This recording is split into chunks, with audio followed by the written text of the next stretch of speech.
How's it going, everybody? How you doing out there tonight? I'm your host, Big T, right here with all of you guys today. Welcome to the show. And this is your WWE WrestleMania Night 1 review and results for today, Saturday, April 1st, 2023. And this is the Beyond the Ring with Big T WWE News and Rumors podcast, episode number 503 for Saturday, April 1st, 2023. So, yeah, this is what we got, guys, for now. And then, actually, what we are going to do is WrestleMania Night 1 tonight and WrestleMania Night 2 tomorrow afternoon, sorry. Yeah, so we'll get into that. We got plenty of stuff to talk about. I hope you guys are ready. So kick back, relax. And you guys know we're going to get this party started like only we can. So I hope you guys are ready. It was a tremendous weekend, and we are going to start it off with Night 1 right here, right now. Alright. So kick back, relax, guys. We got about 3 minutes left on the clock, and then we'll get this going. So we'll hit the introductions and everything else, and just hang tight, and I will be back with you guys in a little bit. Your WrestleMania 39 Night 1 review and results show will be coming up next. Don't go away, because I will be right back.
This is M-Dog20, Matt Cross. We're in Cleveland, Ohio, and you are checking out Beyond the Ring with my man, Big T. Thank you, man. Big T.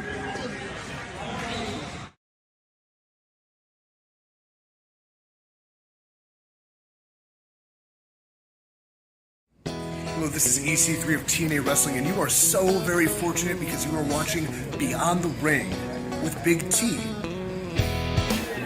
This is the bad boy Joey Janela, and you're watching Beyond the Ring, Big T.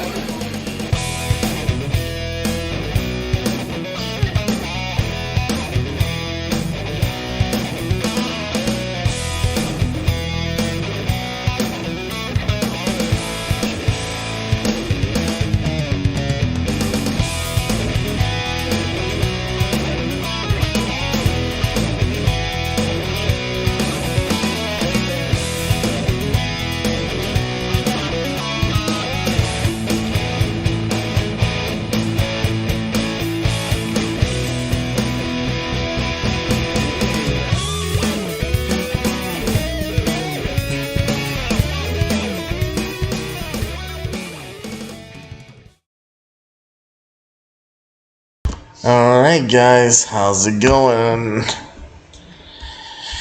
We're here. We are here, guys. Somehow I survived the weekend. Not done yet, but man, had 2 great WrestleMania parties, and now I'm here to give you guys the content that you want. So, welcome to the show. I'm your host, Big T, right here with you. First off, if you guys want to help out the channel, make sure that you use the hashtag #JusticeForPretty for pet rights, because pets are family. Me and Mama T, Little Pretty, we all appreciate it very much. And Pretty, you always be our bright little shining star. We love you very much forever and ever, my sweet little angel. And don't forget to donate to the show on PayPal by clicking on this link in the description of this video. That link that you see Becky Lynch pointing up at, that's the link you want. The link's in the YouTube live chat, Facebook live comments. It's in the description of this video and every single video that I do. So any amount that you guys can donate to the show to help keep things running smoothly would be appreciated. Thank you guys. Alright, and wow. Just to give you guys a little brief thing, I'm not getting into night 2 tonight. That is being saved for the afternoon tomorrow. My goal, because I know I'll probably be sleeping late, because by the time I get off of here and finish doing what I gotta do, hopefully, I'm hoping, keeping my fingers crossed, I could be in bed by 7. And then I'll probably end up sleeping till like 2:30, 3 o'clock. And then hopefully I could go live between like 4:30, 5 o'clock, get night 2 out of the way just in time for Raw. And then we'll be rocking and rolling. And it's going to be good. It's going to be good. We're going to have some fun with it. And I hope you guys are ready. I'm just double checking something here. It's going to be good. Alright. Just got to get something together real quick, and then we will be rocking and rolling. What's up, Hunter and Darth and Omar and everybody in here? What's up, guys? Man, I gotta admit, had a great weekend. I mean, I am, it's a little bit tiring, It's a little bit tiring, but we took in all the wrestling, and we just had some good stuff. Let's see. Oh, Dart's watching night 2 right now. Okay, good. But yeah, we got a lot of great stuff here. I hope you guys are ready. And let's see. All right, I got this link in the correct place. All right, making sure I got this. All right. That's what happens when you go live sometimes. Alright. So, welcome to episode number 503 of the Beyond the Ring with Big T WWE News and Rumors podcast here for today, Saturday, April 1st, 2023, your WWE WrestleMania 39 Night 1 review and results show. And boy, do we have a lot to go over in Night 1. Just to say very briefly, I think, I don't really know, but Night 1 might have been better than Night 2. I mean, Night 1, they did really, really good. They did really good on Night 1. Night 2, the thing that made Night 2 obviously was the main event, but, the whole thing is, Night 1, I think, just had a little bit more to it. Night 2, it was all about Edge and Finn Balor, and it was about the main event. Cody and Roman. But Night 1 just seemed like it had a little bit more moving parts. They had a little more to it than just a couple matches. I think maybe that's what they were going for, because they knew they already had the main event, and they had the second biggest match of Edge and Finn Balor. They had that sewn up for Night 2, so they didn't really have to put too much stock left into it. So they just took everything into Night 1 and they piled it in there to make Night 1 a special night. So, that's what we're going to be talking about and getting into here. As right now I am actively tweeting the link out on Twitter, because that is one thing I forgot to do before going live. So I just want to make sure that I have everything here. Okay. And that looks good. And, yep, we are good to go. Alright, guys. So right now let me open up the results page. And we'll get into this right here, right now. Alright. There we go. WWE was truly about Brock versus Omos Night 2. Come on, man. Brock and Omos. Oh, man. Brock and Omos was a 5-minute match, man. It was a 5-minute match. Alright, WWE WrestleMania 39 Night 1 review results for Saturday, April 1st, 2023. The Usos face Kevin Owens and Sami Zayn in the main event. John Cena is in action. So let's take a look here.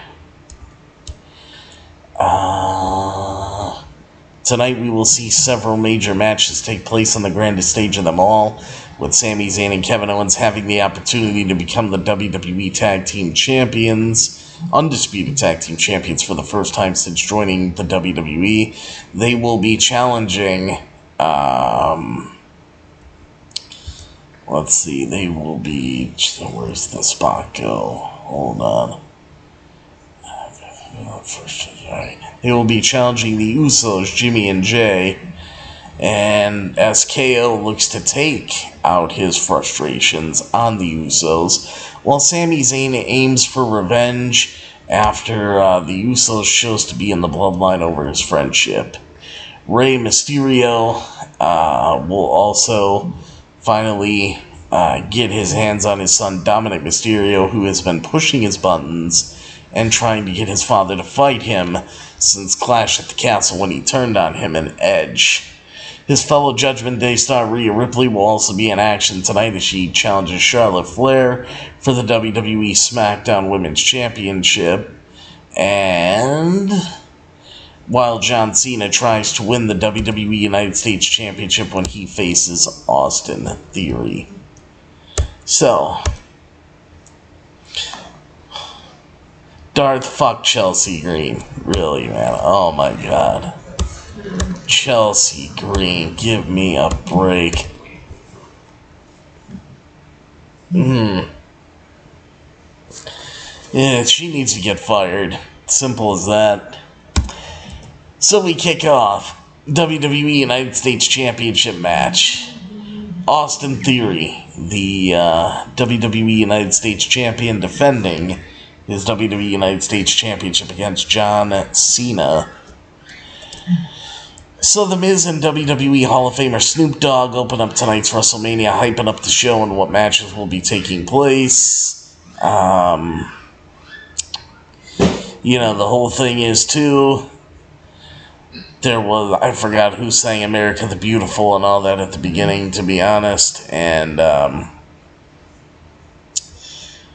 John Cena, he had a great entrance, you know, with Make-A-Wish Kids and everything like that. You know, it really is like the embodiment of who John Cena is, you know, including the Make-A-Wish Kids in his entrance. It was a really cool thing, and, you know, I liked it. You know, I really liked his entrance.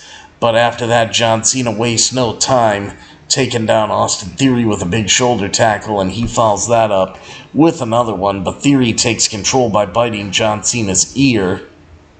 I don't know if Austin Theory thought that he was Mike Tyson and John Cena was Evander Holyfield, but, you know, Theory took control by biting Cena's ear when the official's view is blocked.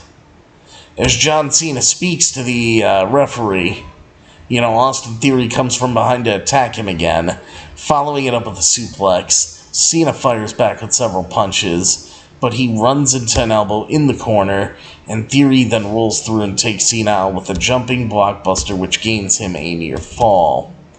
After a bit of posing, Theory then rolls back into the ring to leap into a dropkick, but Cena continues to kick out of the pinfall attempts.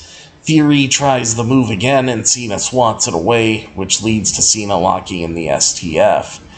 But Theory gets out of it by biting Cena's hand. What's with the biting? And he then drops Cena with a clothesline, Theory does. Theory then connects with a couple of big shots, and he then jumps up and stomps back down on him several times. However, Theory goes to the well too many times again, and Cena counters and sets up for the AA, the good old attitude adjustment.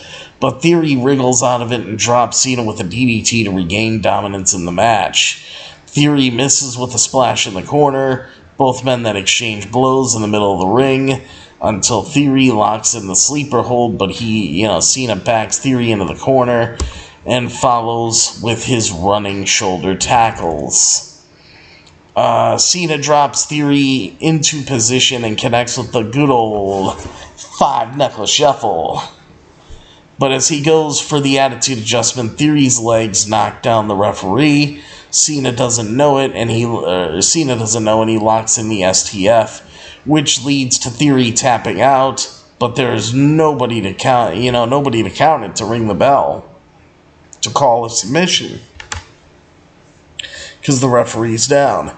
And Cena then, he breaks the hold, goes to try to wake up the referee. Cena ends up walking right into a low blow from Theory, and then Theory ends up connecting with the A-Town down for the 1-2-3 and the pin in the win to retain the WWE United States Championship. So your winner and still the WWE United States Champion is Austin Theory. I mean, we all knew that this was the end result. The Theory was going to go over. I think everybody knew that. The whole thing is with this is that, I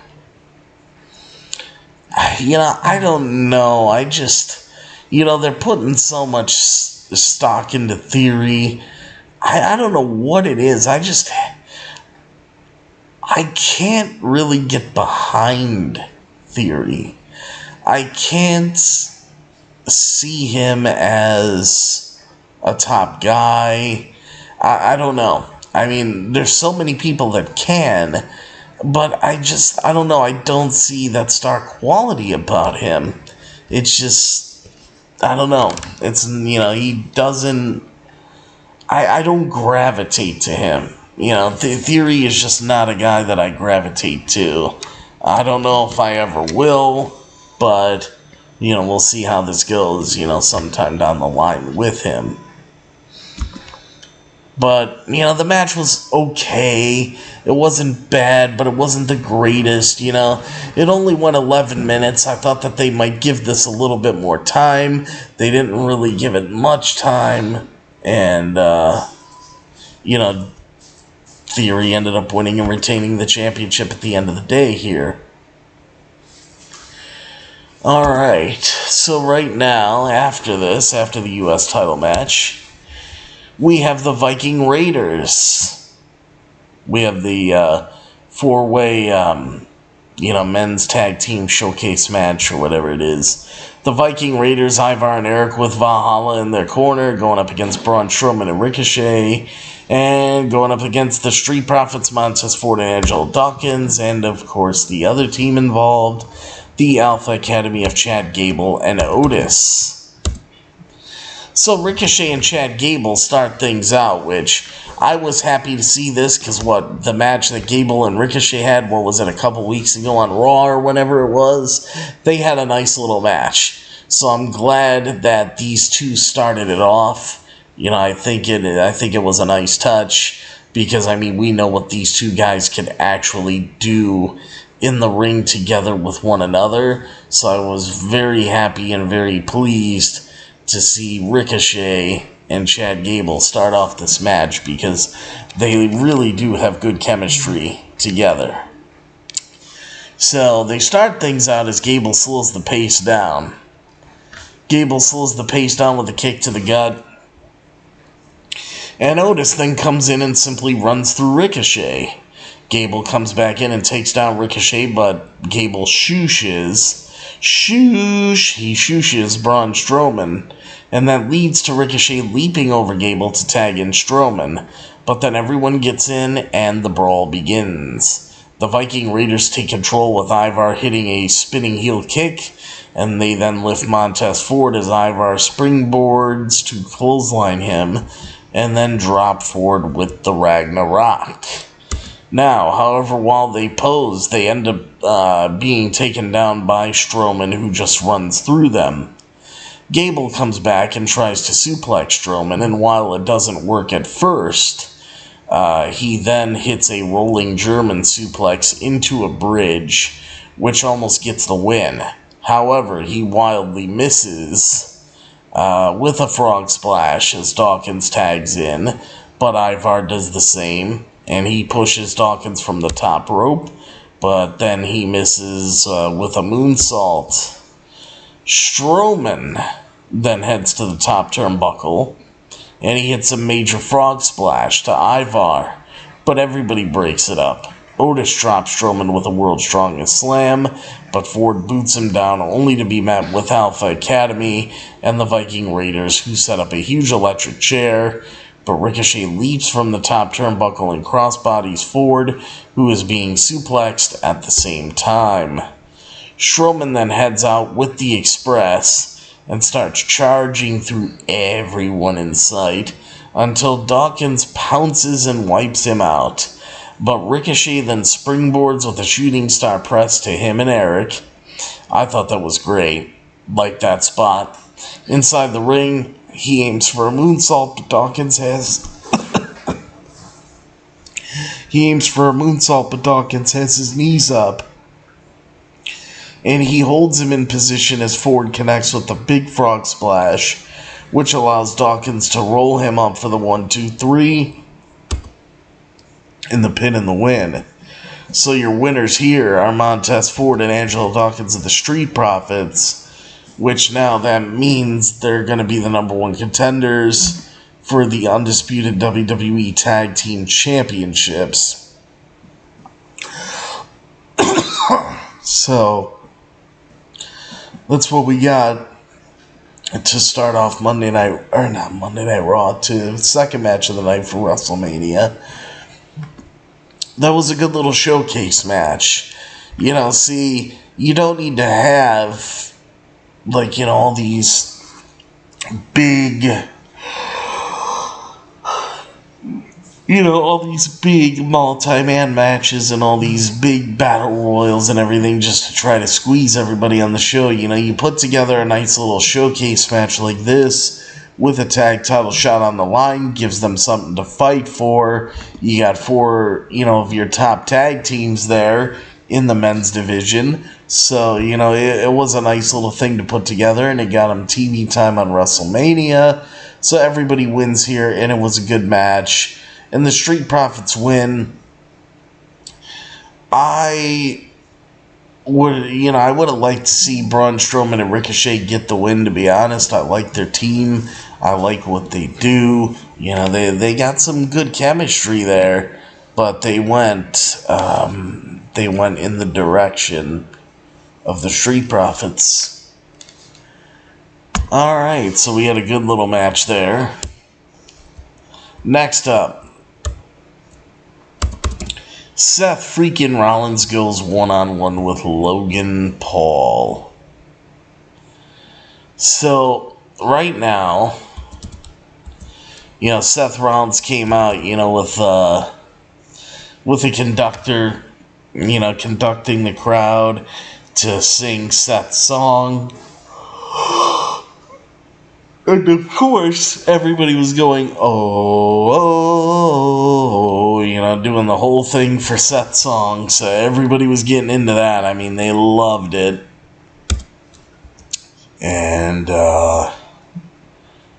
had Seth Rollins versus Logan Paul. Then Logan Paul makes his entrance by being lifted into the air on a zip line as he is hooked up to a microphone to talk all the way down. It was, Shawn Michaels WrestleMania 12-esque, but done differently. While Logan Paul has a mascot with him, as is someone that is dressed in a Prime bottle.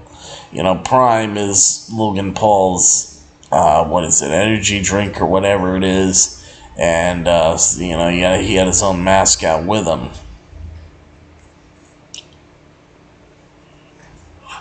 And then, like I said, meanwhile, Seth Rollins has a conductor who gets the fans singing his song as he makes his way down to the ring. And then over here, both men, the two men, they start feeling each other out until Seth drops Logan with a shoulder tackle. And he goes for the stomp early on. But, Paul avoids it. Both men face off. Paul then avoids Seth, several times with leapfrogs and then dumps him over the top rope, just like he did at the Royal Rumble. So a little bit of Royal Rumble moment, revisited there. Seth charges back in and takes down Paul to hammer away at him, but he hangs Seth up on the top rope and then hits, he hangs Seth up on the top rope and then he hits the Maverick Lariat. Instead of the Buckshot Lariat, he calls it the Maverick Lariat. So, Paul then loads up his right hand and nails Seth with several punches.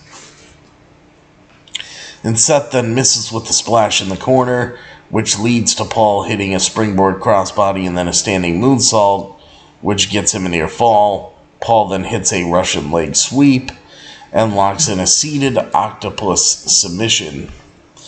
But Seth manages to escape, and they trade chops and elbow strikes on the mat.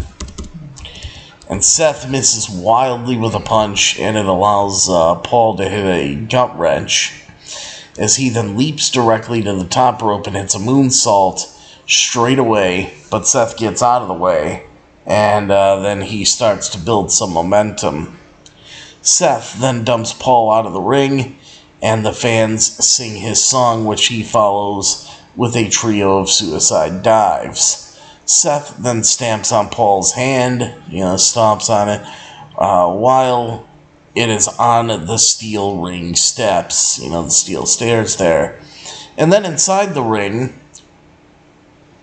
they exchange a series of pinfall attempts until Paul nails Seth with a right hand punch.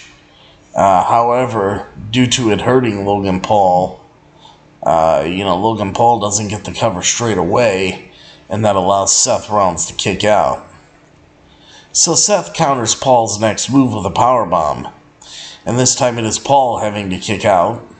However, as Seth looks for a stomp, the Prime bottle pulls Seth out of the ring, and then it is revealed to be KSI, who's another YouTuber. KSI was under the Prime bottle. Now, at first, I was kind of under suspicion that what if this is Jake Paul Logan Paul's brother. I was thinking that could be a possibility here, that Jake Paul is underneath the Prime bottle. But that's not what happened. It ended up being KSI, who's another YouTuber. So, this allows Paul to slam Seth into the ring post, as he then puts Seth onto the announce table. But Logan Paul, he's showing off. He takes too long. He's actually, I don't know if he probably drank a little bit of Prime or water. I forgot what he took a sip of. But Logan Paul, he's got Seth on the table. He's climbing up to the top rope to get his frog splash, from the ring all the way to the outside through the table, right? Through the announce table. Well, Logan Paul, he wasn't looking. He wasn't paying attention. He looked up in the air. He did the Triple H, the water spit, where he spits the water. And then before he even really looked back down, he just jumped, man. He just went for this. And then by him not looking,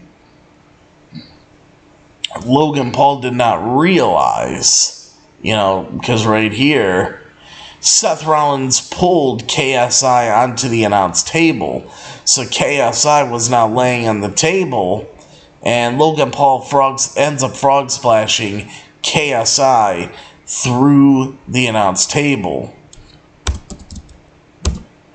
So Seth immediately takes Logan Paul into the ring to hit the pedigree, but Logan Paul kicks out.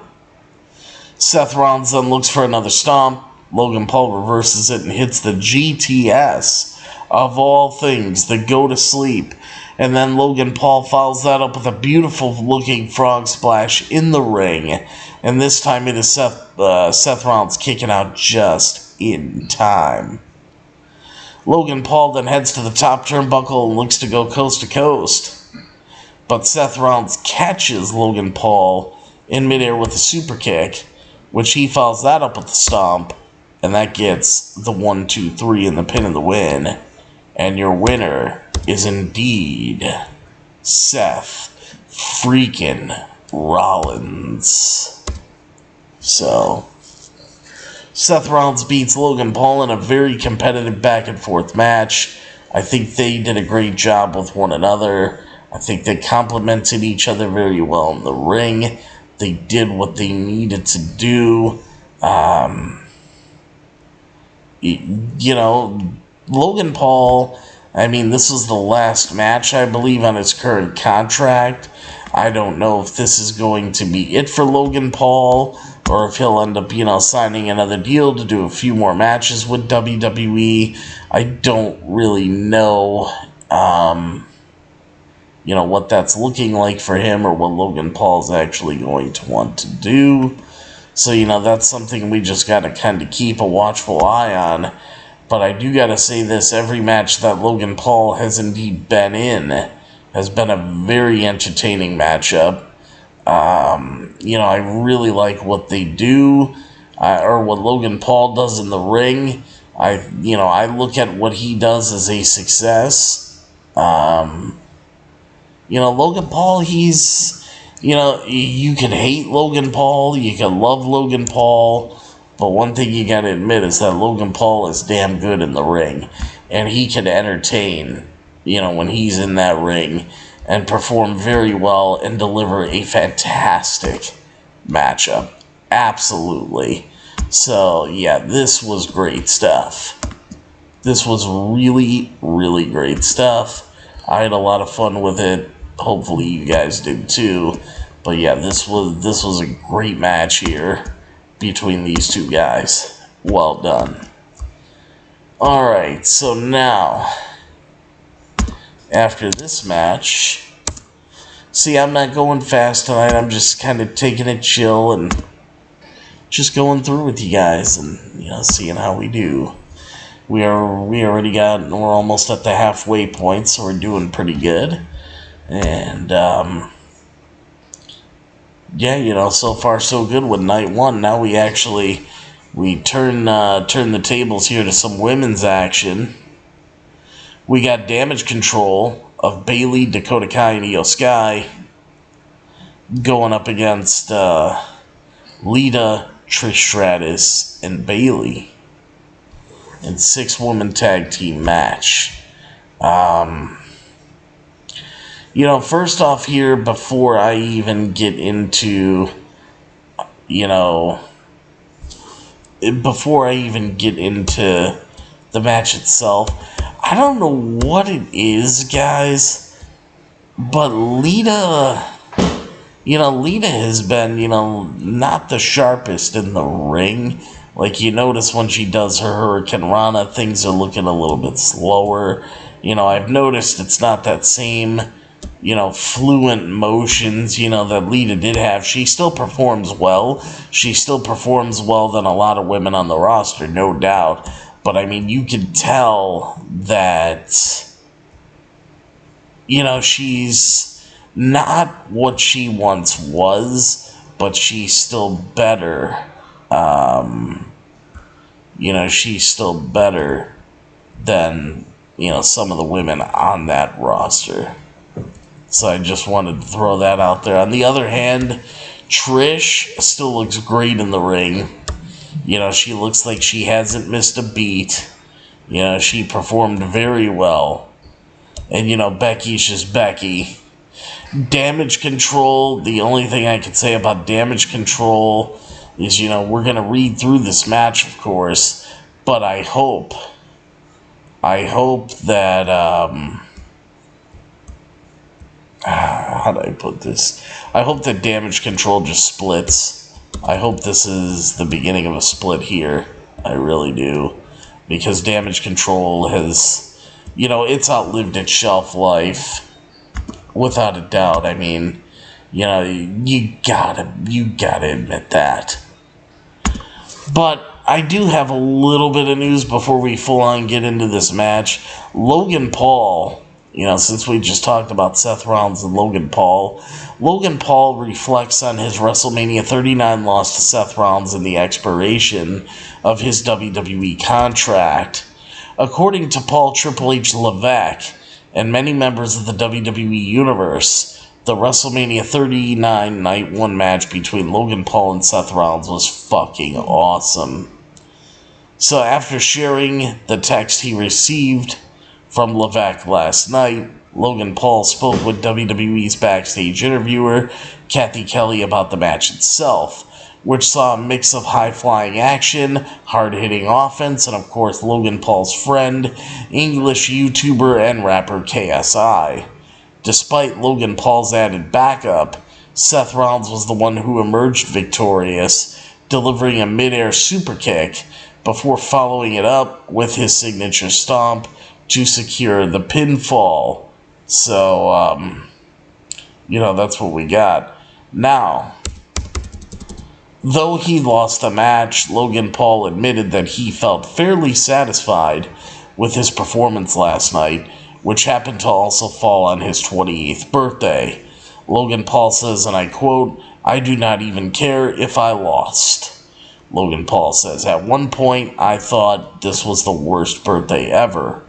It was a moment in time where I ended my rookie year on an embarrassing loss to Seth Rollins in front of 80,000 people at SoFi Stadium. I accidentally frog splashed my business partner and friend KSI through the table, and I currently have no job because my contract ended, so it is not ideal, but I'm feeling actually pretty good right now."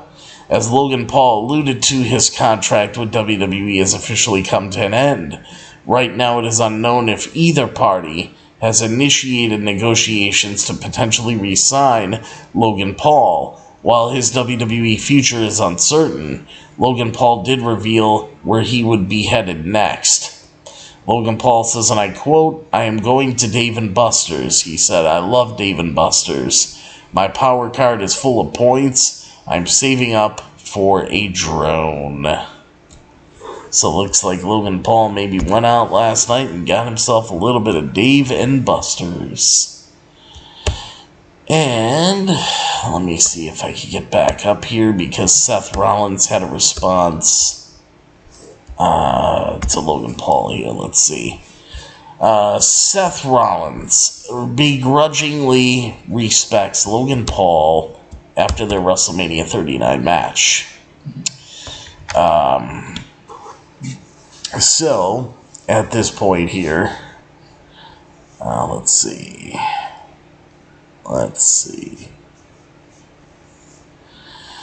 Alright. He still might harbor some disdain for him, but Seth Rollins admits that Logan Paul proved himself to be a legitimate competitor last night. After months of tension, Seth Rollins and Logan Paul finally met inside the squared circle to settle their differences on WWE's grandest stage. In the third contest of WrestleMania Night 1, the two unloaded an arsenal of high-flying offense. But in the end, Seth Rollins took home the victory with a thunderous stomp. After his win, Seth spoke with the Bump's Caleb Braxton to discuss his thoughts on the match itself, and of course his opponent. Logan Paul, while Seth felt exhausted after their clash, it came with good reason. Seth Rollins said, and I quote, "The kid proved something to me out there tonight. I don't always agree with everything that he does, but he's got something," Seth says. "He took it to me out there tonight. Surprised me on more than one occasion, and he's got a hell of a right hand." As Seth Rollins acknowledged his growing respect for Logan Paul, he brought up another interesting point. WrestleMania 39 also marked the end of Logan Paul's deal with the WWE. As of now, there has been no word of any attempts to renew Logan Paul's contract, but Seth Rollins suggests that WWE might benefit from keeping him around. Seth Rollins says, and I quote, "He said they would be stupid if they didn't re-sign him, and it pains me to say, but I might agree a little bit." While Seth Rollins maintains he will never be the biggest fan of Logan Paul, their battle inside SoFi Stadium has slightly shifted his perspective, and Seth Rollins says, "We are never going to hang out at a Dave & Buster's or anything like that, but he can go," Seth Rollins said. So, that's the news that we have there regarding that match, and now we can go on to Damage Control versus Lita, Trish Stratus, and Bayley. So, as we take a look here, let's see. How is everything going, smiley face? Let's see those smiles. I love seeing those smiles. I love seeing smiles. Alright. Let's see. Citrus Bonanza, what's up? Welcome, everybody. Alright. So, the 6 women square off to start the match and brawl with the babyfaces getting the upper hand, dumping their opponents to the floor as Becky Lynch hits a baseball slide to Dakota Kai. She and Becky Lynch then start things up, but Io Sky causes a distraction, which allows Dakota Kai to hit a scorpion kick, as Damage Control takes advantage with frequent tags to dominate in their corner. Becky Lynch connects with a few kicks to Io, but she turns things around with a springboard dropkick, which sends Becky flying across the ring. Damage Control then hit a triple team move on Becky, as Dakota then nails a running kick. Becky responds with a boot of her own, and she tries to tag Trish Stratus, but Bayley pulls her away to stop it. Despite that, Becky fights back and takes out Dakota and Io, and in comes Lita. She charges into Io with several clotheslines and a Hurricane Rana, and she then flips up at the turnbuckles to throw Io headfirst in the turnbuckle. Lita then plants Io with the Vertigo, but she is able to kick out. Lita then drops Io down again, but Bayley provides a distraction, and then Io kicks her down from the turnbuckles. Damage Control then hits a triple team of kicks, but Lita manages to kick out. Damage Control, Damage Control continues to control the pace, but Lita hits a double DDT, and Trish tags in, and she starts cleaning house. Trish gets that hot tag. Dakota eats a series of chops, and then she manages to send both Dakota and Bayley flying at the same time before hitting Dakota with a neck breaker. Dakota hits an elbow strike, and Damage Control pulls her to the floor as Becky and Lita take down her opponents before lifting Trish up to grab Dakota by the legs as she launches her down to her partners. Trish and Lita hit Poetry in Motion before Becky drops in with a leg drop and then sets in the Disarm Her, but Bayley makes the save. Becky then slaps, and connects with a running clothesline to the back. Becky, wait a minute, yeah, she slaps Becky. Alright, she slaps Becky, sorry, connects with a running clothesline to the back of her head. And then she hits the Rose Plant, Bayley does, but Lita breaks it up. Lita throws out Io, but gets kicked in the face by Dakota, who's then nailed with Stratisfaction, only for Trish to be hit with a Bayley to belly suplex from Bayley. Becky and Bayley then spill out to the floor, and Io heads up to the top turnbuckle and moonsaults down to the floor, wiping everyone out. All the women then hit the ring and brawl as Dakota and Io get taken down by a chick kick and a twist of fate, which is followed up by a lead assault to both of them. Meanwhile, Bayley is taken out with a manhandle slam off the top rope of Becky Lynch for the 1-2-3 and the pin and the win. And your winners are Becky Lynch, Lita, and Trish Stratus. These women had a great match. It wasn't, the best women's match of WrestleMania, but it was a good women's match. They did what they needed to do. And, I think they really did a good job out there. I think they did. These 6 women, they brought it, and they showed up, and they delivered a good match. Now, we can start putting the wheels in motion. Is Damage Control going to be done with? We'll see. Now, Bayley closes the book on her WrestleMania romance novel. Let's see what this is all about, if we got a little news.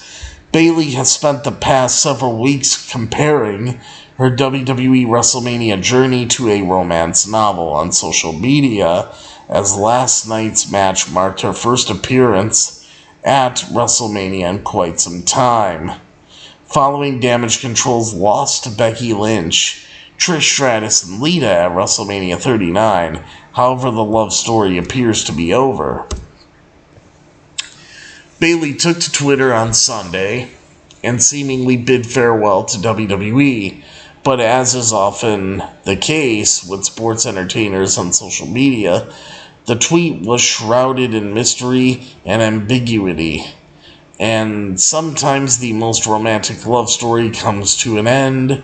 She wrote, "Bye." What could it all mean?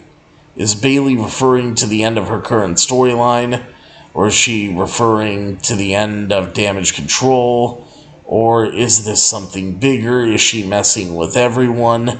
Some fans have speculated that the tweet signals the end of the Damage Control faction, while others believe that Bayley is on her way out of the WWE. Go where you're appreciated, one follower wrote in response to the tweet. Hopefully these questions will be answered. People were saying at WrestleMania 39 Night 2, which we knew that wasn't going to be the case, or on tomorrow's episode of WWE Monday Night Raw, Raw After Mania. Before her match at WrestleMania 39, Bayley shared an Instagram post about her experience thus far and what last night's match meant to her. Bayley says, and I quote, "We get let down in love. We even let ourselves down in love. We are sometimes alone in love. But damn, it is all worth it, It is all worth it to just hold on to that love a pandemic, a letdown, and injury cannot stop my love, she wrote while noting that all the roads led to WrestleMania 39. So, we'll just have to see what exactly this means for Bayley. But I figured that that's something that you guys might want to know about, so we'll have to see, what exactly is going on with Bayley here. And, we'll just play it by ear. Alright, so let's see. Let's take a look at what we got next after this match. We got Rey Mysterio versus Dominic Mysterio, father versus son. Which I know everybody was looking forward to this one. So we got the big 3 matches of the night, and then an open challenge match, which was, pretty interesting, which we'll get into as well. But Rey Mysterio versus Dominic Mysterio first. Let's take a look and see what this match had to offer. Alright. So we got footage of Dominic Mysterio inside prison. As he then enters... he gets escorted from the prison into a, one of those prison vans. And then, Dominic, he enters the arena inside of a correction van. The prison van. And then they open up the doors. Dominic is handcuffed inside the van. He gets out of the van. And then Dominic is wearing a Rey Mysterio mask. He gets escorted down to the ring by cops. He gets the handcuffs taken off. He takes the mask off and then he gets in the ring. Meanwhile, Rey Mysterio, Dominic's father, comes out to Eddie Guerrero's music. And, he's in the car in the lowrider. I don't know if it was one of Eddie Guerrero's lowriders or, Rey's lowrider. I don't know exactly, but... Rey Mysterio's in the lowrider with Snoop Dogg driving it. And then as, they drive into the arena, Rey Mysterio's music then hits and Rey Mysterio makes his way down to the ring. And then we're ready to get this match underway. So Dominic shoves his father to start things off. But Rey uses his speed to avoid his son, which leads to Dominic going out of the ring. He comes back in and still can't catch Rey, who sends Dominic flying across the ring with the Hurricane Rana. Dominic responds with a slap to the face, but he is then sent crashing into the second turnbuckle, and Rey gets his belt and spanks his son with his belt. I thought that was kind of funny. As JR would say, Dominic Mysterio just got taken to the woodshed by his own father.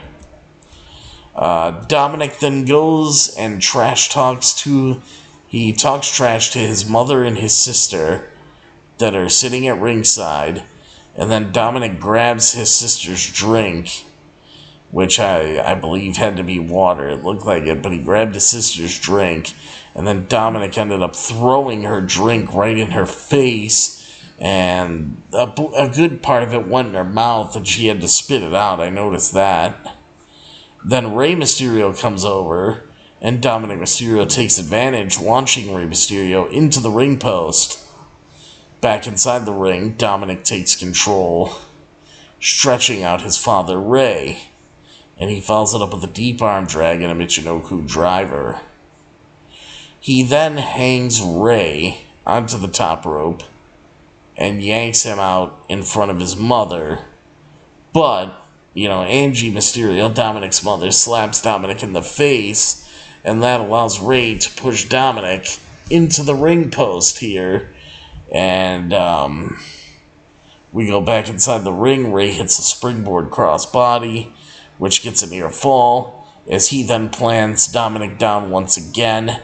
Finn Balor and Damian Priest then turn up at ringside, and Dominic then launches Rey, who goes face first into the bottom turnbuckle, Dominic then channels a little bit of his Eddie Guerrero side here and looks for the Three Amigos, but Rey stops it and hits the 619. However, Finn Balor then distracts the referee, which allows Damian Priest to pull Rey Mysterio off the top turnbuckle as Dominic attacks Rey. Rey is then sent face first in the turnbuckles, but Rey responds by sending Dominic out of the ring. However, the new Latino World Order then arrives to level, things up, level up the playing field, and they start brawling with Balor and Priest, as Priest gets driven into Bad Bunny, who is on Spanish commentary. Yet, back inside the ring, Dominic hits Rey with a 619 and then a frog splash, but Rey kicks out. Dominic then exposes, a turnbuckle, which distracts the referee, but while the referee's fixing it, Dominic grabs a chain, only for Bad Bunny to pull it, off of him, pull it out of Dominic's hand, and this allows Rey to hit a 619 and a frog splash to Dominic to score the win, to get the 1-2-3 and the pin in the win. So your winner's Rey Mysterio, getting the win over his son Dominic. The Mysterios, they all celebrate together after the match. All is right with the world. Rey's daughter and wife, they all get in the ring with him, and they have their own little moment together.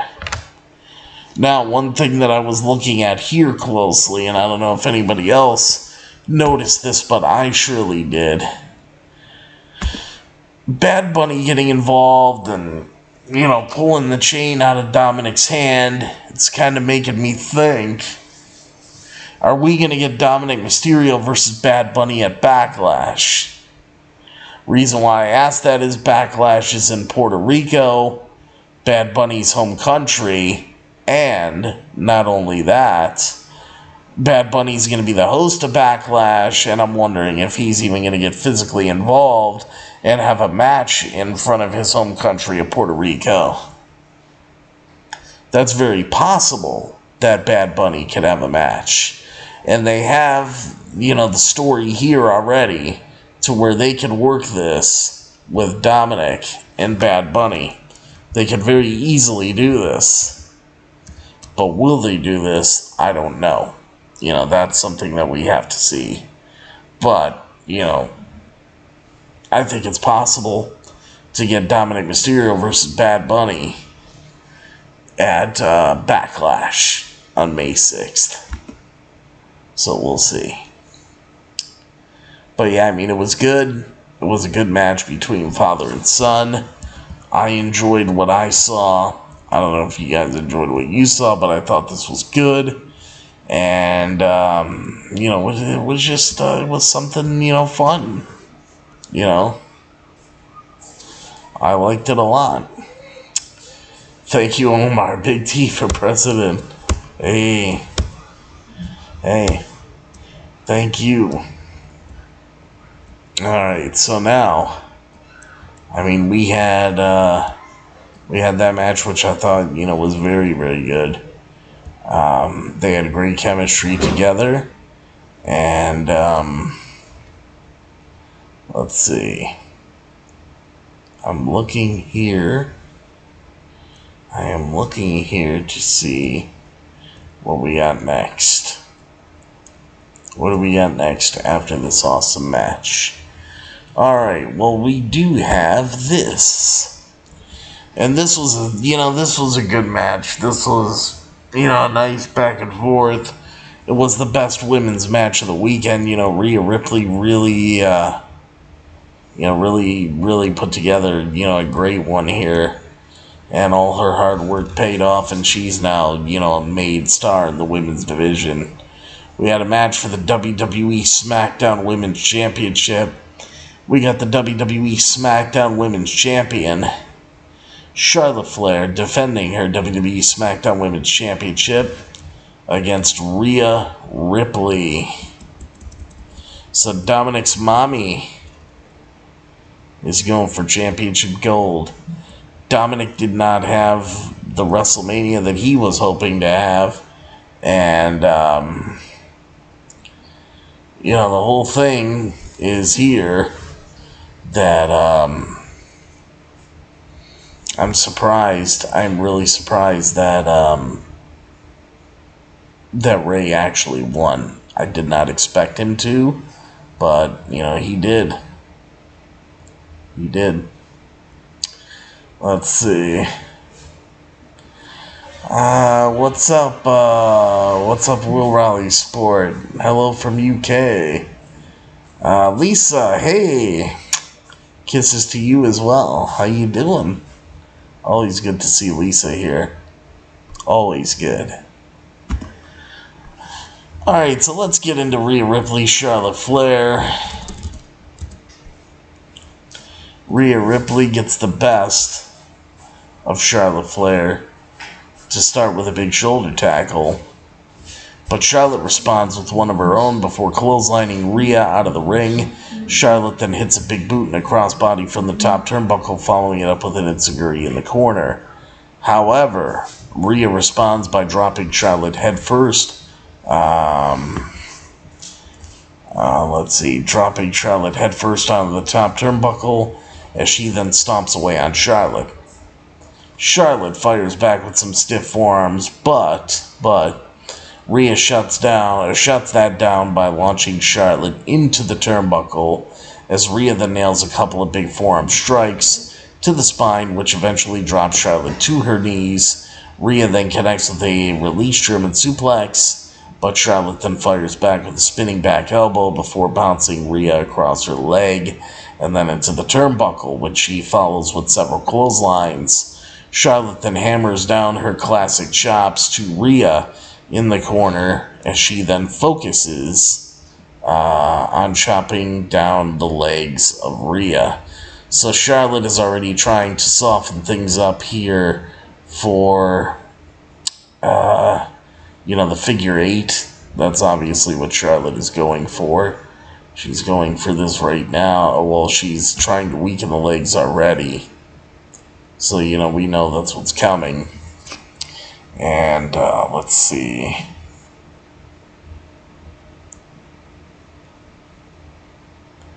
How did I lose that? Let's see.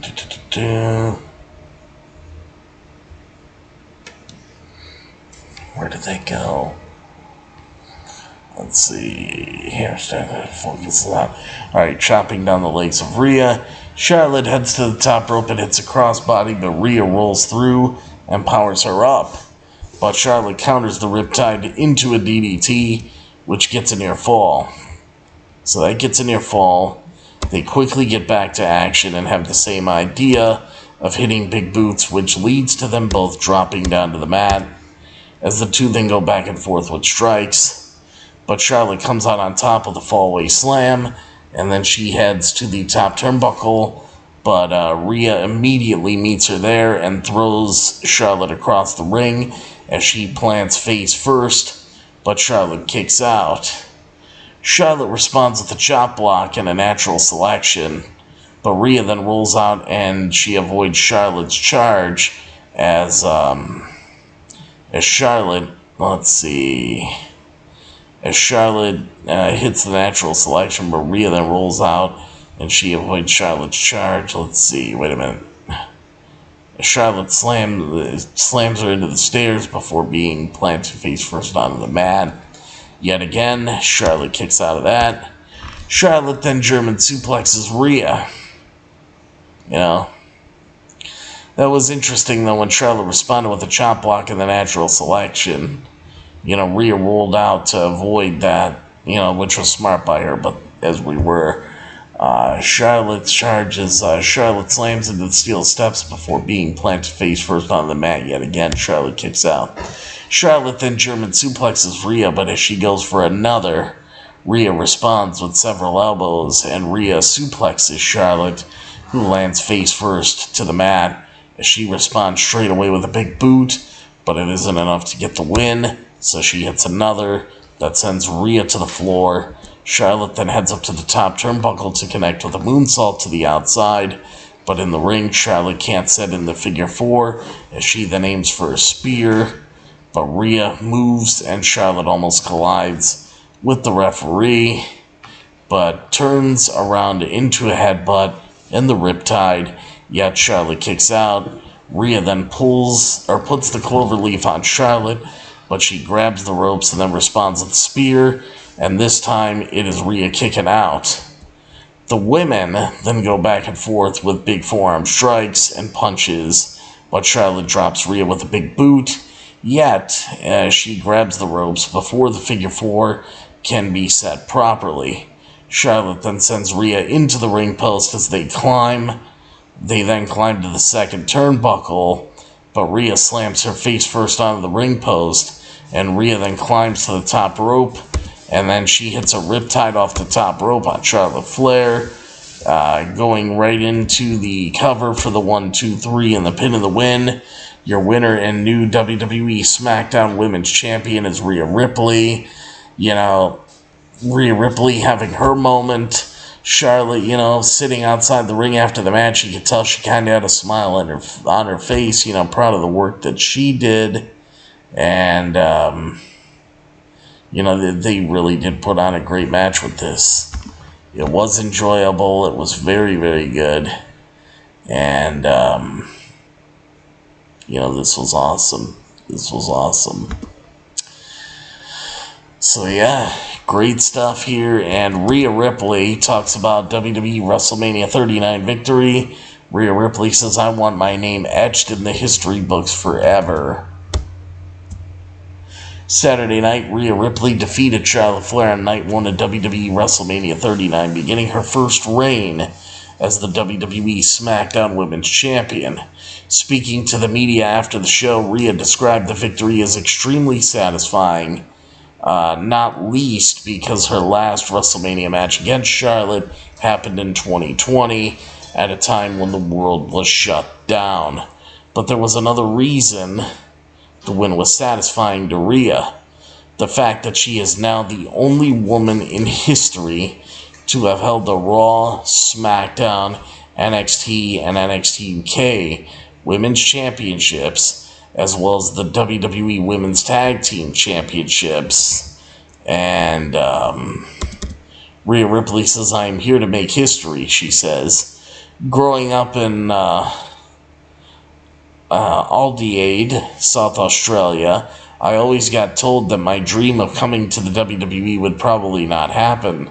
So just making it here is such an accomplishment. Being the first Grand Slam champion, to have those exact championships is so satisfying. I am so extremely proud of myself and my journey here to the WWE and my journey here within the WWE to be able to accomplish all those historic moments. Man, that's the one thing that I strive for, making history. I want my name etched in the history books forever. And, I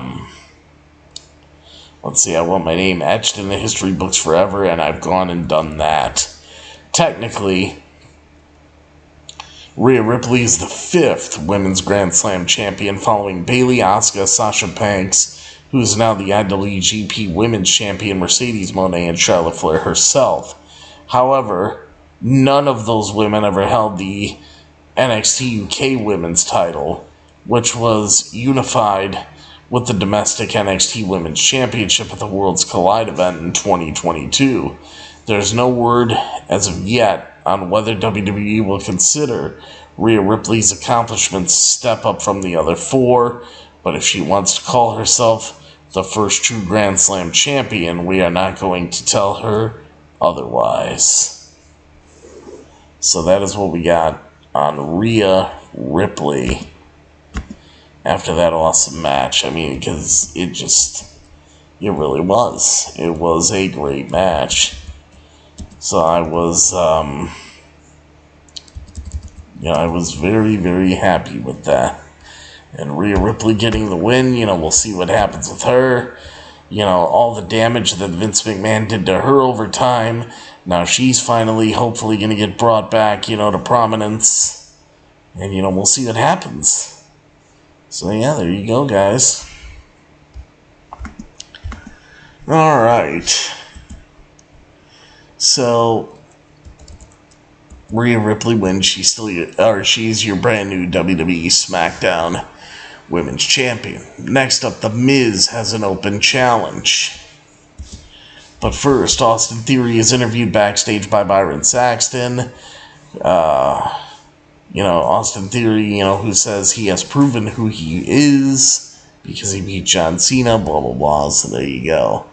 Now, The Miz appears and announces the attendance for tonight. And, that's what we got. So let's see.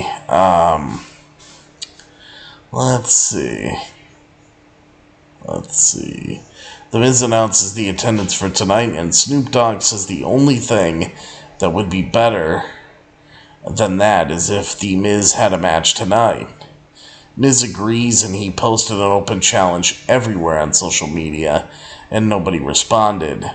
He claims that people are scared of him, and everyone in the stadium knows he is the toughest man here because he is The Miz and he's awesome. However, that is interrupted by Pat McAfee. So, Pat McAfee comes out. Michael Cole flipped out, of course. McAfee says hello to Snoop Dogg and says he's the best. However, he has been on social media, and nobody saw the alleged social media post. But he is wearing his WrestleMania tank top, and he sees opportunity. So if The Miz wants a match, they can do it right here, right now. Miz says there's nothing he would rather do than whoop Pat McAfee right now.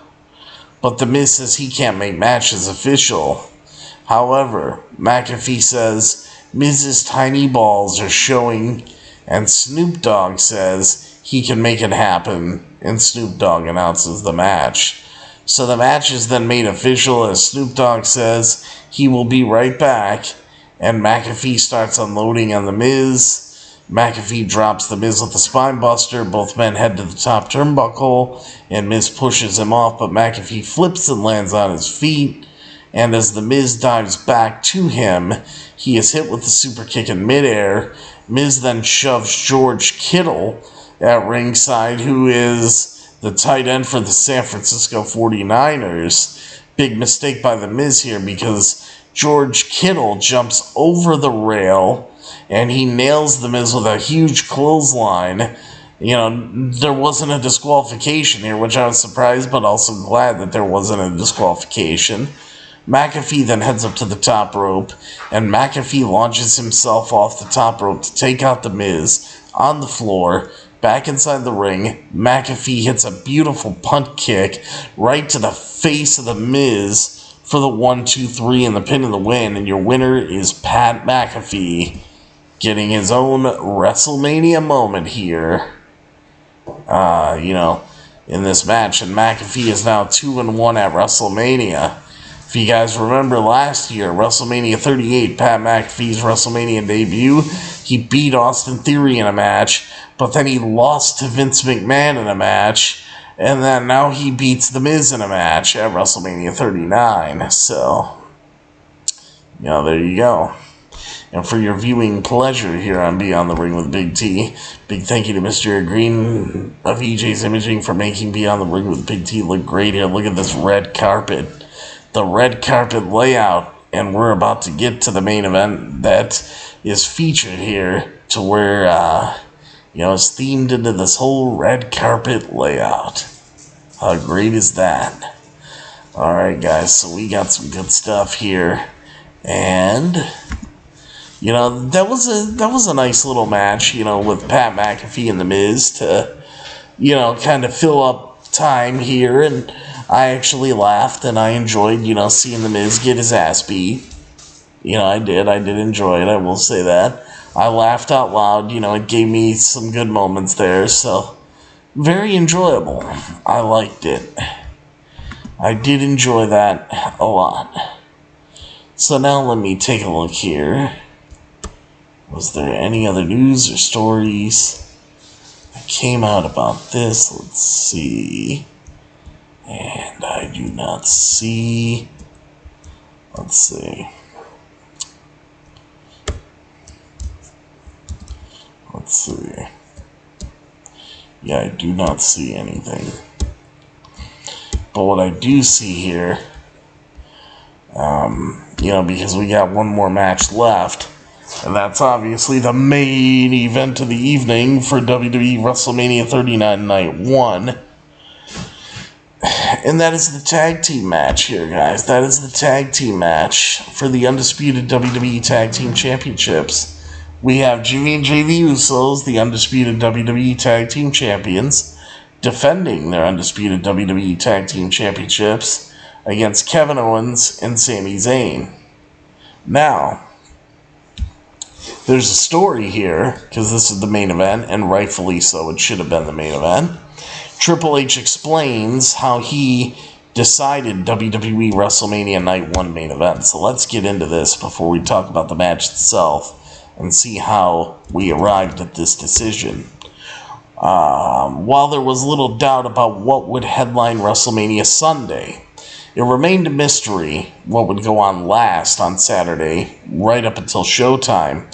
A case could have been made for either the SmackDown Women's Championship match between Charlotte Flair and Rhea Ripley, or the WWE Tag Team Championship match pitting the Usos against Sami Zayn and Kevin Owens. It was ultimately decided that the tag team match would be the main event, which resulted in Sami Zayn and Kevin Owens dethroning the Usos in the culmination of a months-long storyline, well, really a years-long storyline, when it came down to deciding which match would have that honor. Paul Triple H Levesque explained on the WrestleMania Saturday press conference that it was about what was resonating the most with the fans. See, because Triple H listens to the fans. Triple H says, and I quote, "It is all about what is most impactful," Levesque said. As the storylines played out heading into WrestleMania, to me it was the most emotionally and, storyline driven match on the card. I felt like that needed to be in that spot, Levesque explained, that when women headlined in the past, it was the storyline that drove them to earn that spot. It wasn't about giving them the main event just because they are women. Levesque continued by saying, "People saying tag team championships haven't been in that spot. History making. I didn't even know that, to be honest with you. Talent or talent, nothing else to it. Whatever storyline is resonating the most and has the most impact, that needs to be the story that is told. In this case, it was the Usos, Kevin Owens, and Sami Zayn." Coming out of Saturday, Kevin Owens is now a back-to-back headliner after battling Stone Cold Steve Austin in the first WrestleMania 38 main event. Sami Zayn and the Usos have now added their names to history to cap off their year-long story. This is from WWE. Wrestling Inc. did the transcription, so there you go. And now we can actually talk about the main event of the evening itself. Are you guys ready? Because I know I am. Let's talk about this incredibly awesome tag team match. Because, you guys gotta know, just like I do, that this match was something to look forward to. It really was. My God, was this an amazing match. Really, it was one of the best, if not the best, tag team match that I've ever seen. Really. When you see tag team matches like this, these are things that just don't happen every day. And, this is something that is indeed really special. It is. So let's take a look and talk about it. Everybody, what do you guys want to talk about? I think we want to talk about the main event. So, let's see. There was, let me see if I can find this.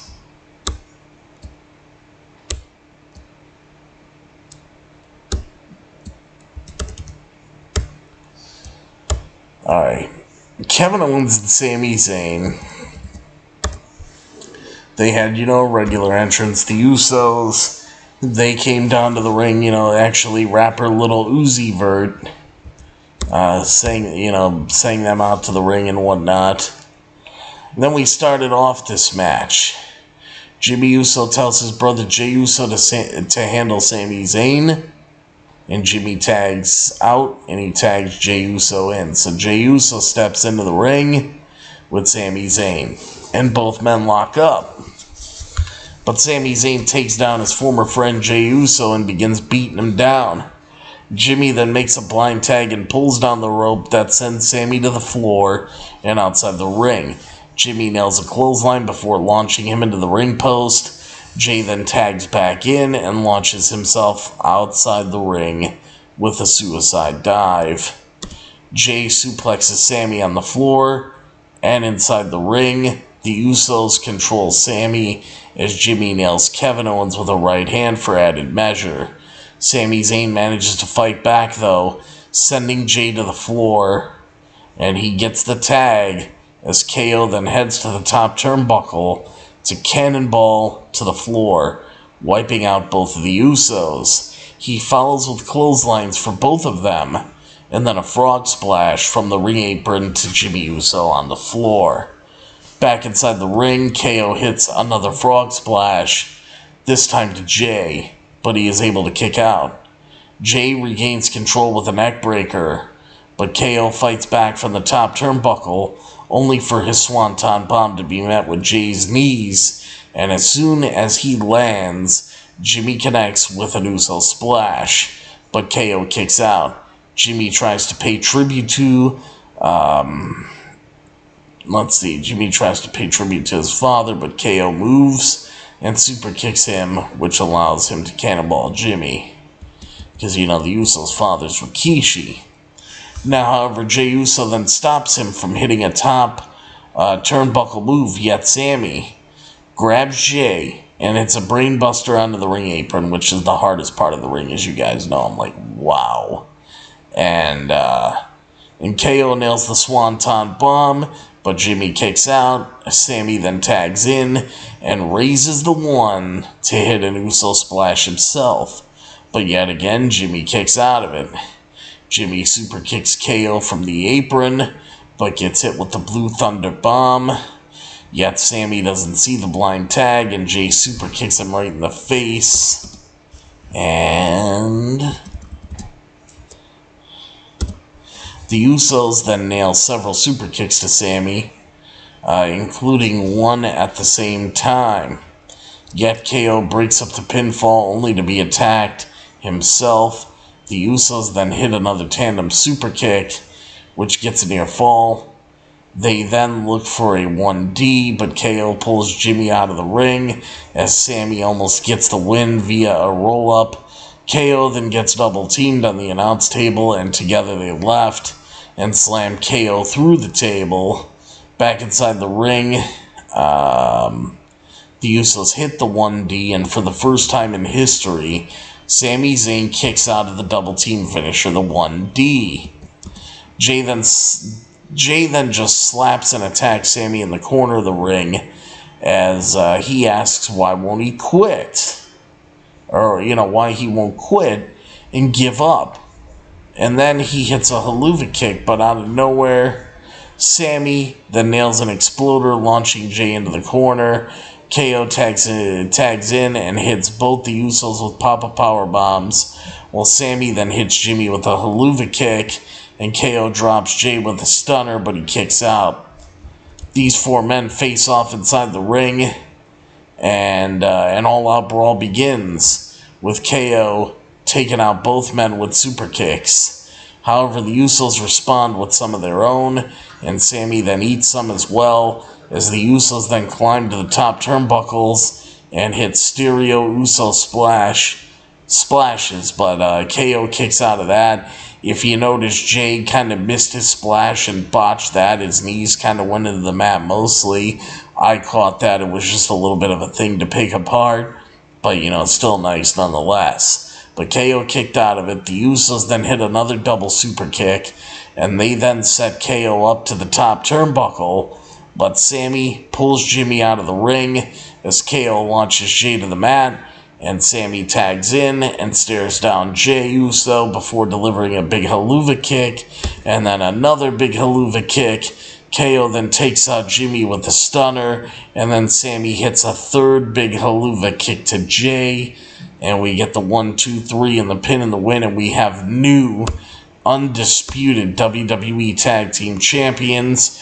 Your winners and the new undisputed WWE Tag Team Champions are Sami Zayn and Kevin Owens, and what is a highly emotional match, a great story that was ended here, and very fitting, Sami Zayn having to put Jey Uso down and pin Jey Uso at the end of the day.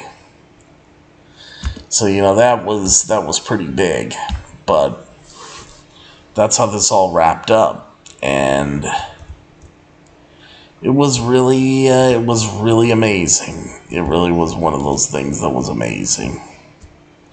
You just felt it, the energy from that match, everything. I mean, how can you watch this match and not like the match, to be honest? It was awesome. It was really awesome. I loved it. And right here I see a quick little story before I give my finishing thoughts on this match. Triple H addresses Bad Bunny potentially competing at WWE Backlash, as I spoke of earlier. Night 1 of WWE WrestleMania 39 saw Bad Bunny interfere in Dominic Mysterio's match against Rey Mysterio, stopping the Judgment Day and stopping Dominic Mysterio from hitting his father with a chain. Of course, Bad Bunny is no stranger to competing inside a WWE ring, and he's going to be at WWE Backlash in Puerto Rico next month, but will he be competing? Triple H addressed the situation at WWE's WrestleMania press conference on Saturday night, noting that the door is always open to Bad Bunny if he wants to step back into the squared circle. Triple H says, "I will say this about Bad Bunny. Puerto Rico is coming. If he wants to be in that ring, he has my number. We will talk. If he wants to be in that ring, he will hit me up, and I'm sure we will make it happen. But he will be there one way or the other. He is hosting it. It is going to be a blast." Triple H also praised Bad Bunny's commitment to training and respecting the business, as he stated that that Bad Bunny grew up watching the WWE, and he always talks about the old days during their conversations. Furthermore, Triple H believes that celebrities such as Bad Bunny, Logan Paul, and Pat McAfee have no right to be as talented as they are so early on in their wrestling careers. Triple H says, "What's awesome about it is the grind and what the level of what they are willing to put into this because of their respect for the business, their respect for the WWE superstars, their respect for what we do, and the people who came before them." This was from WWE Wrestling Inc. did the transcription of this. And I figured I'd share that with you, to be honest. So, I think that's a good thing to talk about there. But yeah, as far as this tag team match, guys, this was amazing. I don't know if we'll ever see a tag team match better than this. Just the story behind it is amazing.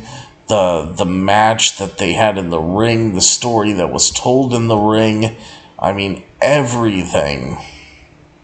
everything was just unbelievable. It really was so good. It was an amazing, amazing, amazing thing. And I thought it was great. I thought it was absolutely fantastic. It really was.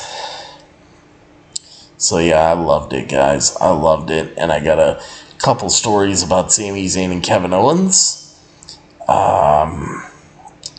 So let me get into these.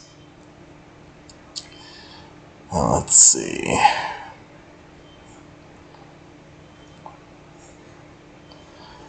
Let's see. There we go.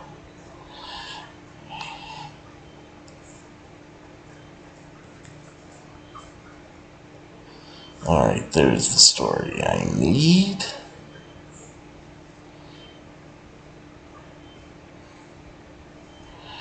Okay.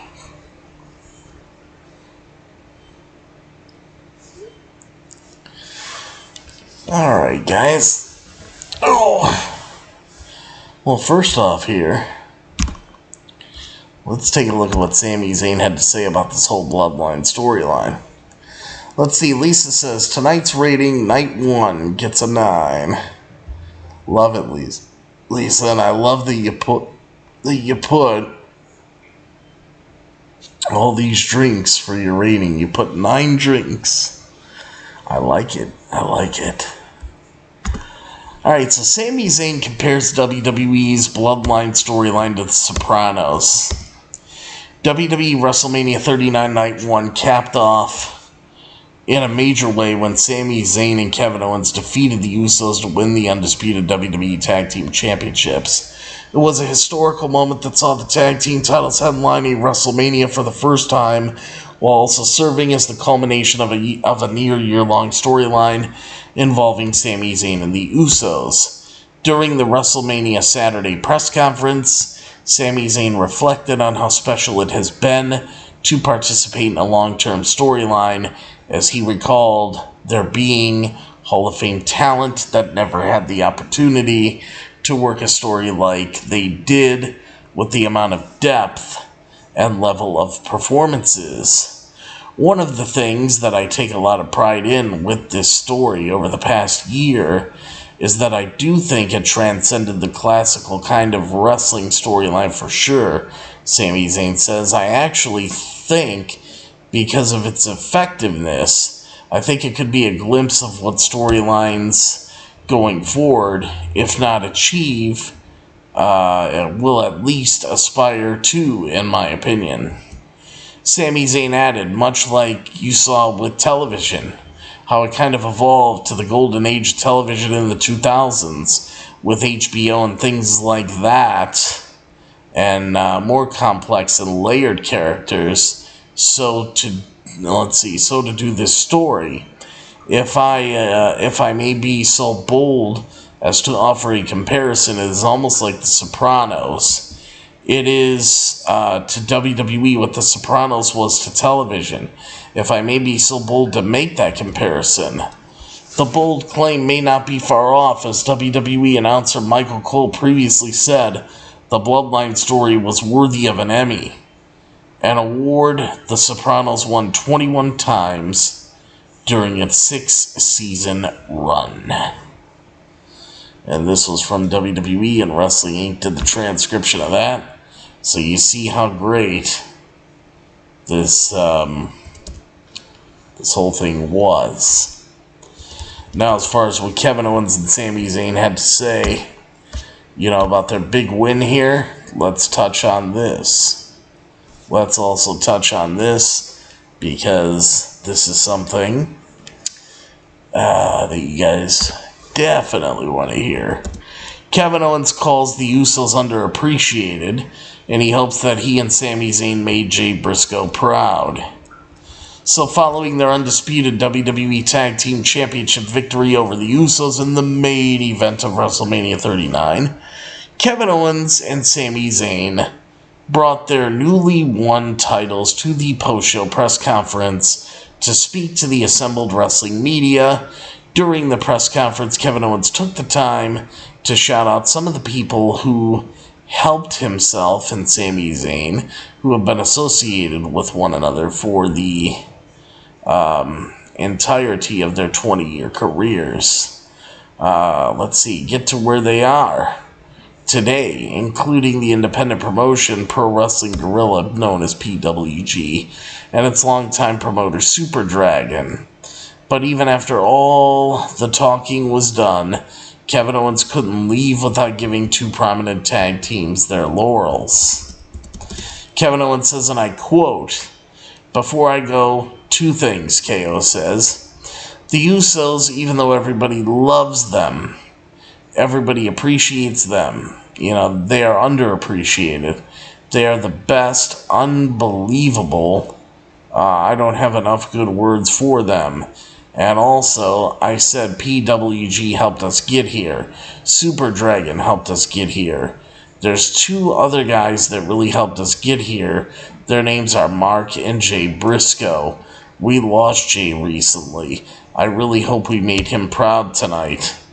The Briscoes, who won the Ring of Honor Tag Team Championships a staggering 13 times, were Sami Zayn and Kevin Owens' first major opponents in Ring of Honor after their arrival in 2007. Jay Briscoe died in a tragic car accident back in January of this year, 2023. He was only 38 years old. His brother Mark Briscoe has been recently featured on Tony Khan's Ring of Honor on Honor Club show and also wrestled this weekend, challenging Samoa Joe in a losing effort for the Ring of Honor Television Championship at Supercard of Honor on Friday.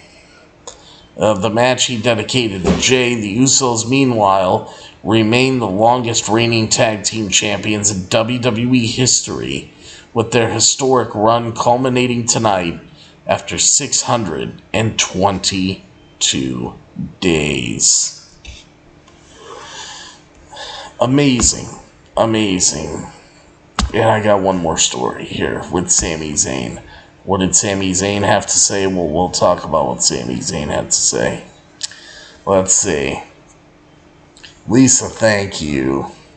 Lisa says, get some rest. Catch you later tonight. And kisses to you too, Lisa. There you go. See you later tonight for night 2. Yes, I will be on hopefully around like 5 p.m. sometime in the afternoon, early evening. And I'll take you guys into that before we get into the Raw After Mania. Then the Raw After Mania, I'll be back. Honestly, you guys know I love doing what I do.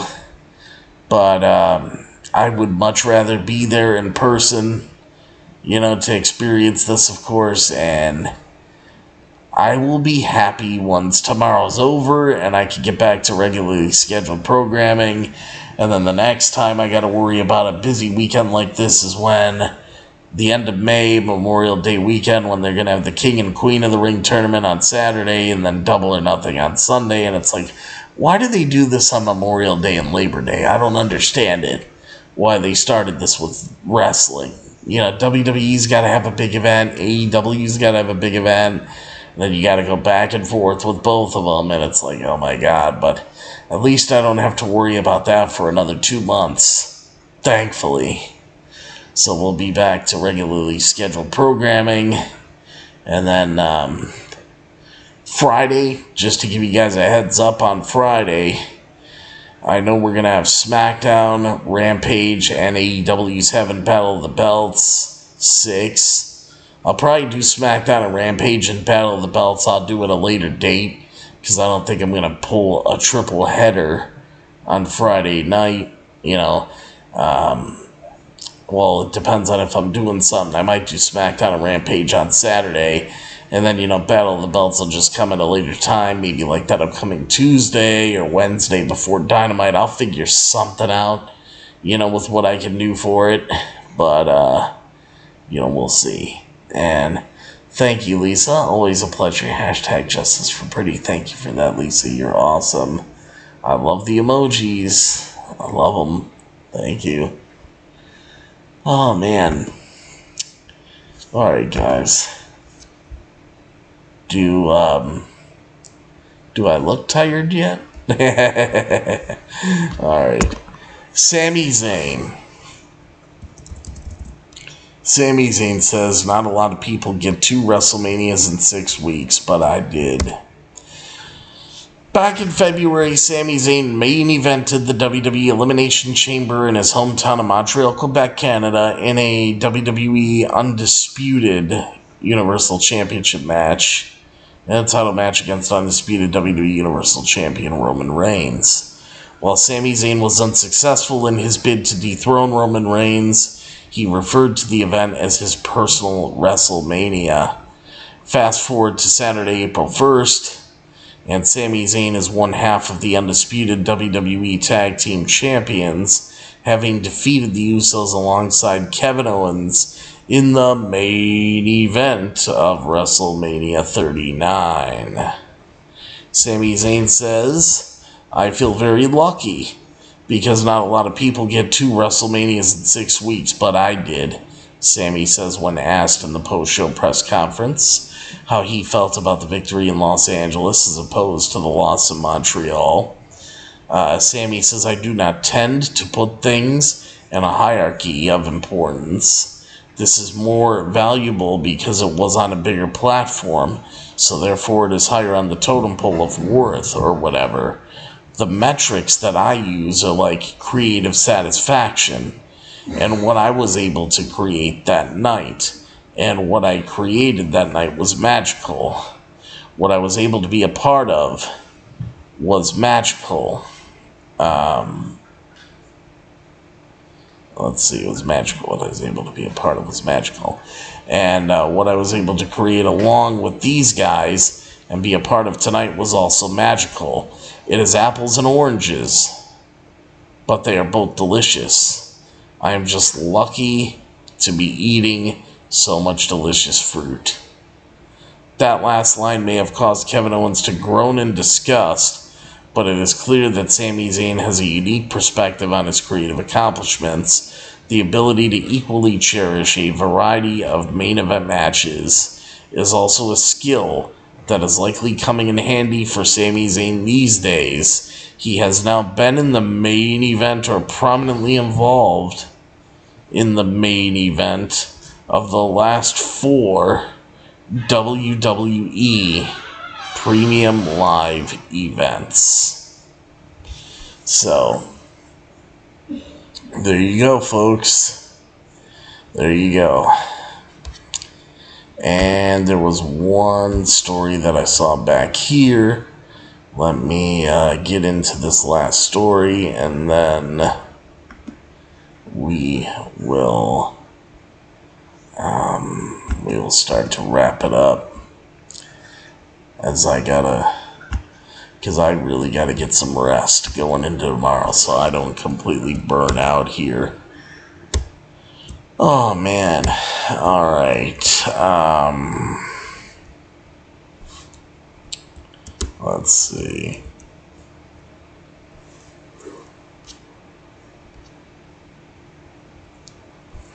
Oh, here we go.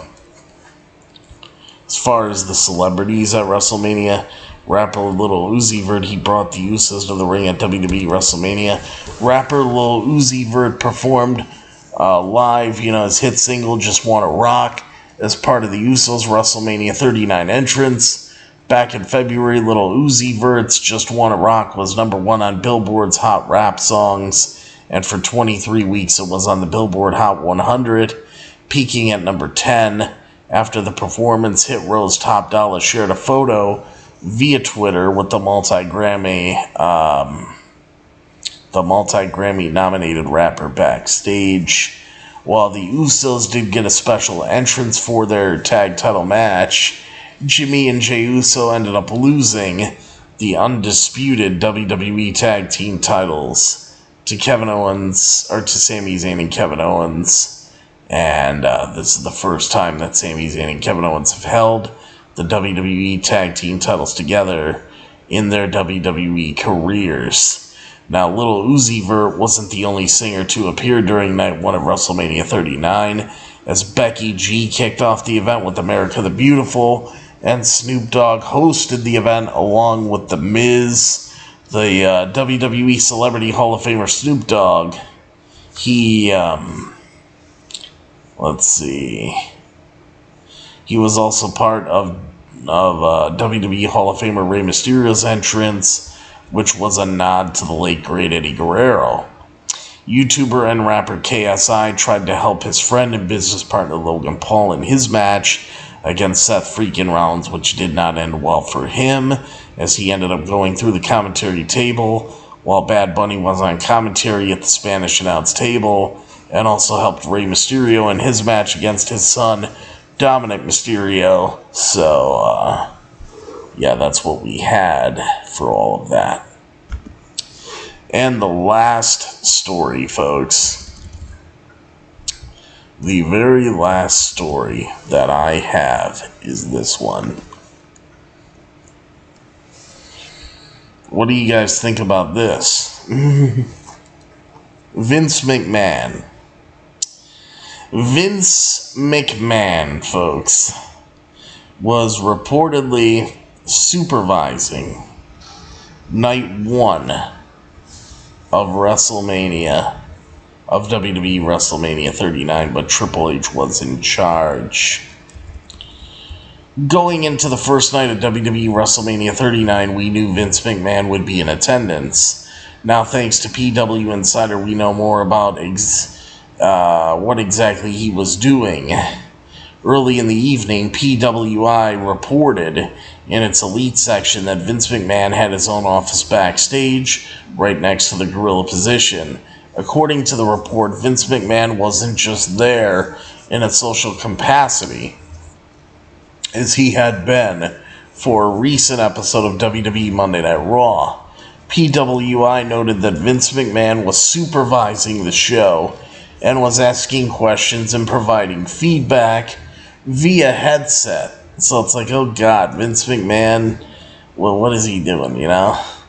PWI followed up this report with another one later on, this time clarifying that, McMahon was indeed supervising. WWE Chief Content Officer Paul Triple H Levesque was on headset all night, running and directing the event, and that Levesque was the point person in charge, particularly after the show actually began.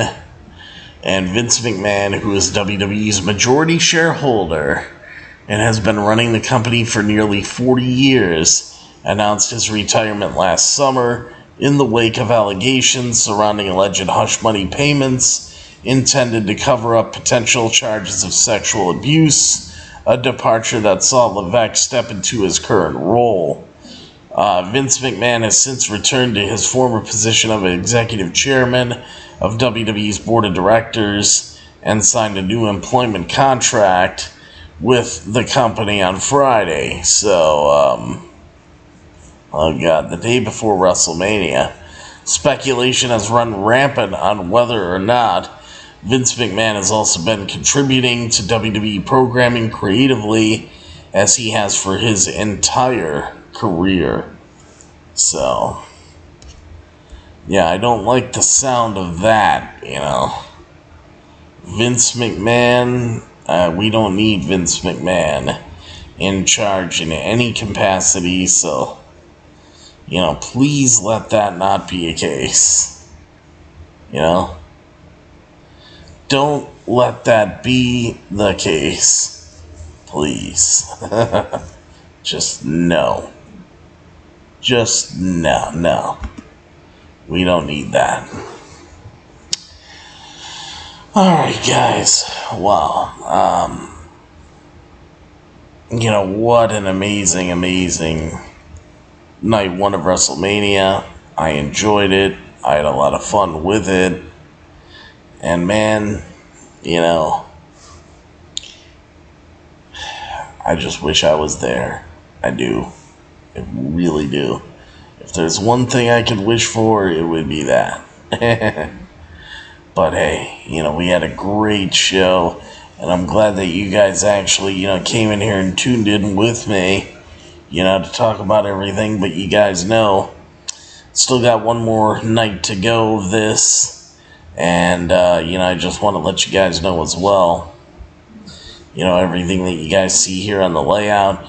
Check out my website, www.beyondtheringwithbigt.com. You know, on the next show, when I do the live show, you guys can call into the show live on Skype using BigT_119 with any questions or comments. Follow me on Twitter at BeyondTheRingBT. Follow me and like me on Facebook at Beyond the Ring with Big T. Follow me on Instagram at Beyond the Ring with Big T. So everything you need is all right there. Everything. And as far as what I would give WWE WrestleMania 39, Night 1, for Saturday, April 1st, 2023. I'm going to go ahead and give WWE WrestleMania 39, Night 1. Going to go ahead and give the show a 10 out of 10 plus, folks. 10 out of 10 plus. And the 2 thumbs up and the big T seal of approval. Amazing stuff. I had a great time watching it. And it was just incredible. And I hope you guys enjoyed it as much as I did, because it was just amazing to me. You know, it really was. It was amazing to me. But yeah, guys. Tomorrow night, or tomorrow in like the late afternoon, I should say, just be looking for this thumbnail here. This is what you need to look for. WWE WrestleMania 39, Night 2, review results for Saturday, April 2nd, 2023. That right there is, the show that we're going to do. So I hope that you guys will be here at roughly about 5 p.m. Eastern Standard Time. The earliest I would get started, I would say, would be about 4, between 4 and 5. So I hope you guys will be here to enjoy it with me as we talk about the big main event match. And boy, just to give you guys a little teaser, I'm sure you all already know that me personally, I'm very pleased with the result of that match. For obvious reasons, but yeah, so there you go, guys. But definitely 10 out of 10 plus. 2 thumbs up, big T seal of approval for Night 1 of WrestleMania here. And there you go. So that's going to do it for me right here on this episode of Beyond the Ring with Big T, everybody. So I will see all you guys next time. And yes, there will be a next time for me right here on Beyond the Ring with Big T. That'll be for your WWE WrestleMania 39 Night 2 review and results show, which will be coming your way sometime tomorrow, about 12 hours from now, because it's 5 a.m. Eastern Standard Time on the East Coast. I'm going to go to sleep, recharge the batteries a little bit, and I'll be back on here roughly around 4 or 5 p.m. in the afternoon to get you guys covered for Night 2 of WrestleMania. We'll get it all done. And then we can move on to the Raw after Mania. So, yeah, I'll see you guys here for that. Don't forget us and we won't forget you. And, of course, if you want the best, and yes, I do mean the absolute best for all of your professional wrestling needs, right here on the internet, right here on YouTube.com. Today, always remember to think Beyond the Ring with Big T. And, of course, everybody, thank you very much for watching and listening to episode number 503 of the Beyond the Ring with Big T WWE News and Rumors podcast for today, Saturday, April 1st. Happy April Fool's Day 2023, your WWE WrestleMania 39 Night 1 review and results show. And there you go. And then, of course, everybody, as always remember and never forget that I'm your host, Big T, and that I'll see all of you at the matches. I'll see you guys tomorrow for WWE WrestleMania 39 Night 2 review results show. Be here for that. And take care, everybody. I love you all. And, of course, good night, everybody.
This is M-Dog20, Matt Cross. We're in Cleveland, Ohio, and you are checking out Beyond the Ring with my man, Big T. Thank you, man. Big T.